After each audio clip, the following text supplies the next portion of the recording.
আসসালামু আলাইকুম everyone, welcome back to my channel. আশা করছি আপনারা সকলেই ভালো আছেন। তো গাইস, বরাবরের মতো আবার হাজির হলাম নতুন আরও একটি ভিডিও নিয়ে। তো আজকে আমি আপনাদের সাথে শেয়ার করব পাউরুটি দিয়ে একদম সোজা একটা নাস্তার রেসিপি।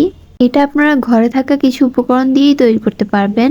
তো এটা বানানোর জন্য প্রথমে আমি একটা বাটির মধ্যে নিয়ে নিচ্ছি সামান্য কিছুটা হলুদের গুঁড়া, এখানে হাফ টিস্পুনের মতো হবে। তারপর নিয়ে নিচ্ছি হাফ টিস্পুন জিরার গুঁড়া, হাফ টিস্পুন নিচ্ছি ধনিয়ার গুঁড়া, 1.5 টেবিল চামচের মতো নিব চিলি ফ্লেক্স। ঝালটা কিন্তু আপনারা আপনাদের পছন্দ অনুযায়ী দিতে পারবেন। তো আমি এটার মধ্যে দিচ্ছি সামান্য কিছুটা মরিচের গুঁড়া আর দিয়ে দিব স্বাদ মতো কিছুটা লবণ। তো এখন আমি এটার মধ্যে দিয়ে দিব সিদ্ধ করে রাখা আলু। তো এখানে আমি 3টা আলুকে সিদ্ধ করে নিয়েছিলাম। এখন এগুলোকে হাতের সাহায্যে খুব ভালো মতো মিশিয়ে নিতে হবে। তো তারপর আমি এটার মধ্যে দিয়ে দিচ্ছি ধনেপাতা কুচি। এটা দিয়েও খুব ভালো মতো মিশিয়ে নিব। তো এখন আমি পাউরুটিগুলোকে কেটে নিব।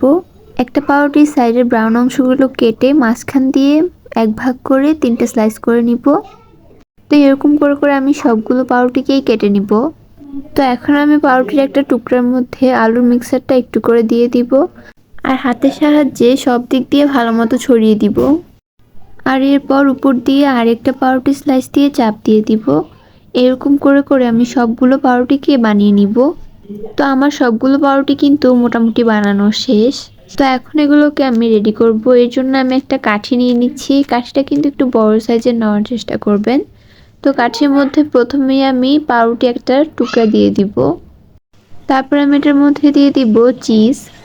তারপরে দিয়ে দিব পাউরুটির আরেকটা টুকরা। তারপর আবারও দিয়ে দিব আরেক টুকরা চিজ। তারপরে দিয়ে দিব পাউরুটির আরেকটা অংশ। তো এরকম করে করে মোটামুটি সবগুলোই বানিয়ে নিব আমি। তো এখন একটা বাটি নিয়ে নিচ্ছি, এটার মধ্যে দিয়ে দিব ময়দা। ময়দা এখানে আমি 3 টেবিল চামচ দিয়েছি। তারপর আমি এটার মধ্যে দিয়ে দিব সামান্য কিছুটা চিলি ফ্লেক্স আর দিয়ে দিব স্বাদ মতো লবণ। তারপরে দিয়ে দিব পানি।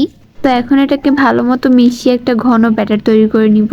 তো এখন এটার মধ্যে আমি একটা নাস্তা দিয়ে দিব।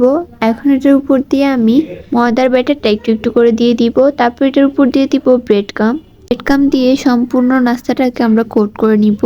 তো এরকম করে করে আমি সবগুলো নাস্তাকে বানিয়ে নিব। এখন এটাকে আমি ডুবো তেলে ভেজে নিব। এক পিঠ হয়ে আসলে কিন্তু আরেক পিঠ উল্টিয়ে দিব।